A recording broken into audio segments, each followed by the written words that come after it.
Alright, so you're probably in the market because you want a nice low poly background for your monitor, and you went online, jumped on WebGL, and you got them, but they want to charge some $1 dues. But you're the little Blender smart person, and you've decided that you're going to have a crack at making your own. So today, that's what this tutorial is all about. I'm going to go through my process of setting up a nice low poly background generator, so you have one file and you can generate as many as you want, give them to your friends, and make your monitor look really snazzy. So let's get straight into it. So I do have 4.1 open up, but it'll work in a lot of different areas. I'm not using any of the new cool features.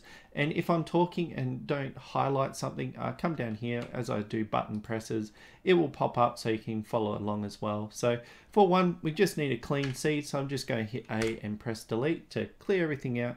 Shift A, which is going to bring up the add menu, and I just want to add a plane. So I usually just type everything in, but there are ways to find it.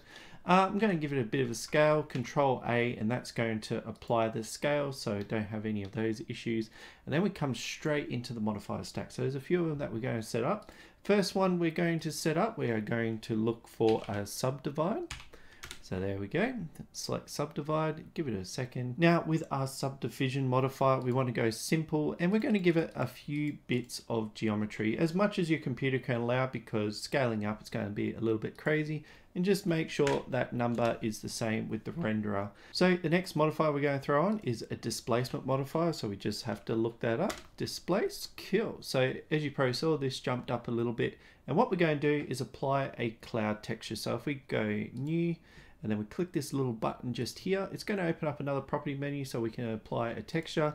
Click on this one and we're going to set it to clouds. And as you can see, we can start seeing that low polyness come through. So we can adjust the scale, do a bit of shape, we can change the depth here. So just remember this little section because this is really nice to play with and being able to adjust our texture. To go back, we want to click the modifier again. The textures live down here. So we'll go back to the modifier stack. And then after this one, like, we can apply the strength. So that's given us a lot of ways that we can control this to add some different noise, but we want to add an empty, so we got a little bit more control with the location of where that noise starts, so we can see a little bit more. So we can come up to here, hit add. So where I hold Shift A, this is another way to get it. And I'm just going to throw an empty in there so you can see it there. Come down to data, you can scale it up a bit so it's easily grabbable. And then what we want to do is select the mesh, come back to modifier, and then come to local. We're going to use an object, use the object select, and then we can select that empty. So when I grab it and move it around, we can move the noise around. So that's just giving us a little bit more control of the noise. Cool, so we got our displacement set up, but you're probably looking at this and this looks like a bunch of squares, but this is where the Decimate modifier, so we just type in dec, that's going to pop up, and that's going to give us our low poly goodness by just bringing down the ratio here. And as you can see, we are getting the low poly. We can bring up the scale, so we've got some more depth to it, and this is what we're going to use to create our low poly texture. So this is in a really good spot, but we've got some controls here. Next thing I want to add a camera. So I'm going to hold Shift A and I'm just going to select camera, come into the object properties here, and I want it to face directly down. So I'm just going to make sure that all these values here are 0. So if you click and drag, that's going to select them all. Then you can hit 0 on the keyboard, do that. G scale, GZ, and you can bring it up. Hit 0 on the keyboard, and then we can go GZ again, and then we can move in and out to scale it out. So now we're at a point where we will probably want to add a monitor resolution. So I'll leave some links down below if you got a Windows or a Mac. For me, I'm running Windows, so I need to go on to settings, display, and then I can find the number for my computer. So I'm running a 256 by 1080 image in the background. So what I want to do is come up to output and then input those numbers here. So 2560 by 1080, which was already there, but that's showing me the resolution on my monitor as the camera. So I can go GZ, scale it out, and we're going to get some nice parallax here. We can play with some of the settings, so you might want to run it as orthographic, so you can come in here and change those up. You can change the lens as well. That's going to give you different details. So if you have like a wide angle lens, you're probably going to see more of the points facing out on the corners. So it's just a bunch of different ways that we can do it, but let's keep moving. So we're now at a point where we want to start adding that really nice color to this setup. So what I want to do is come up to renderer. I'm just currently going to leave it in Eevee. I do going to progress to cycles, but we just want to throw some color in here. And what we're not going to do is come into the material and color it a different way. We're just going to use a basic gray material. So just hit new, and that's going to just hold our color information, but we can come in here and play with the metallic and roughness as we add our lights, because the lights are the way that we're going to color. So just holding middle click and rotating around, we can get that perspective view again. I'm going to hold Shift A, and I'm going to throw in a nice area light. So as you can see, if I scale it up, you can see how it's starting to hit the points. But I'm going to create a long rectangle strip. So coming in here, I'm going to select rectangle. I'm going to scale it out. Yeah, that way will work. Scale it in. So if I was in cycles, I could actually control the angle of that light coming across. But what we really want to do, I'm just going to bump this up to 1000, see how that works. And then I'm going to rotate it so it actually like skips across the light. So if I bring this to the side, Shift D, rotate 180, and then bring that across over here. Go back to our camera by hitting 0.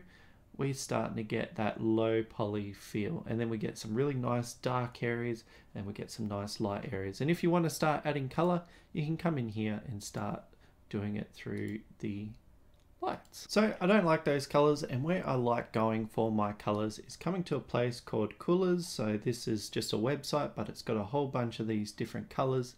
What I'm going to do is just have that off the side and scroll a bit, and I'm going to pick a nice palette. So what I can do, select that, select this, and then I can choose a color. So I could pick a nice red, and then for the other one I might add a bit of a subtle dark blue. So I'm just going to pick that one. So we get a little hint of that, we get a little hint of red, and this is how we start building up. So we can start giving more fill to the deep areas by going GZ, so we can scale them up and see how it's like filling out those shadows. We can have very harsh shadows, and we can give it more of a softer arch by coming in here and controlling the radius. Now, if you hold Alt and scale the lower value, we can actually scale both of them at the same time, so we're giving a lot softer one. If we just do a render right now, we're going to see what it looks like. Mine's probably a bit scaled out. So we've got some nice colors in here. We were able to control how like soft our values are. If we want to change the ambient color here, we can come into this world materials, come in here, say I want to add a bit of that darker blue in the shadows. I can just control it through here. We can make it pitch black, but I do like adding a tiny bit of blue. But this is all through Eevee, so this is going to run it in real time, so you're going to get a render really quick. But if you were to play around with this in cycles, what we could do, we'll come up to the render, go and change it to cycles. We'll change it to GPU, just so it runs faster. I do have a bit of a PC that's built for doing this. But if we come back to the lights, we have this option to adjust the angle here. So what I'm going to do, hold Alt again because I've still got both lights selected, and then we can scale this down. So we're going to get a lot more of that overshoot. Maybe we break out, go GZ, bring it down, see how that looks. And we're getting those really tasty shadows in these dark areas here. We can sort of change up the actual texture itself. So if we select the background, come to material, like I said, we can adjust the metallic of it. So we're going to get a lot more bright metal parts. If we move the roughness down, we're going to get more of like where the lights are coming from, so more of a techie background. But yeah, you can start playing with all those variables, and you're going to get tons of results out of here. You don't need to pay money to make something like this. So I've done a little bit of work here to get something I really enjoy, and I put my logo in the center with a bit of a emissive map, so it gives a bit of extra light to the situation. But we can control this however we want. We can change how the low poly background's happening. We have all those modifiers that we can tweak. We can experiment with different light colors and get some different results every time. So what I want to do is go through the output process, because really what you need to do is come up to renderer, render properties, depending on cycles or Eevee, like Eevee, you want to change this number here to accommodate for things. Come down to cycles, go through the process. So I like 300 samples with no denoising on, because I do actually like this noise that it generates. If you don't want that, just make sure that's turned off, and make sure that you have enough light samples that is going to get a nice render. So just to go back and then getting it out there and saving it, what you want to do is come into here. These settings are really nice. Just make sure that you give it a good file name and a good directory. I'm being lazy and putting on the desktop. But if you want to experiment and iterate with this file, like come in and just every time you hit render, it's going to generate something new or experiment with, just turn this overwrite off, and that's going to stop it from oversaving on the file. It's just going to put a suffix at the end and keep iterating through. So once you've done all that, you're happy with your background, you got a really nice composition, come up to here and hit render image and you're all good. So in the end, I do hope you enjoyed this one because I really do enjoy this background. As you can see, I did generate it for my ultra wide, but it does work on my other little screens here. And really having something like this, it does look professional. It does give a very nice vibe to this space, but also having a dark background, it's not really sucking out my eyes as I'm working. So I really do enjoy it. And if you want to follow along or get those files, you can find them on my Gumroad. I've done a few more examples like this, just using this generator to show what it's capable of and just playing with the values, but also 2 template files that you can go about and make as many of these as you want as you can. So hope you do enjoy them. And if you did like this one, definitely give it that thumbs up because it does tell the algorithm to point this to other people. Other people are probably looking for low poly backgrounds but don't want to spend the money on the internet. And if you do have any comments or queries, please feel free to leave them down below. I do try and go down there and ask and talk about this sort of stuff because it is quite fun. And if you do like this sort of content, I do have a fair bit of low poly stuff on my channel, so if you're looking for that, I look forward to seeing you next time.